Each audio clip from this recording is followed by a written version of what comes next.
Դու, որ կարոտ եմ անհուն հայացքիդ, որ լույս է բխում մաքուր երազից, ցանկանում եմ մոռանալ ամեն ինչ, ամենքին և թաղվել լռության քաղցր եզերքից, դու երազներիս վառ քնքուշ թագուհի, իմ կարոտների վեհ ու լուռ տիրուհի,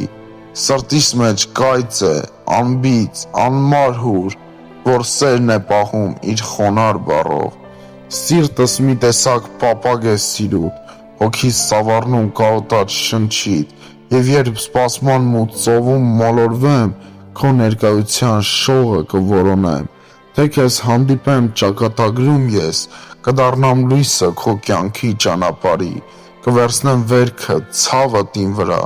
ինչպես առյուծը կվերցներ, ես խոսք եմ տալիս իմ խոսքով անբիծ, միշտ լինել քեզ մոտ, անկեղծ, անսահման և ճշմարտության սահմանը չանցնել երբեք, չխախտել երդում, չնվիրել սուտն անձամբ, խոստանում եմ քեզ ապրել անդավաճան, քեզնից բացի չտեսնել ոչ մի կին, և ամեն արշալույս, որ բացվի կյանքում, թող միավորվի քո կյանքի ցոլքին։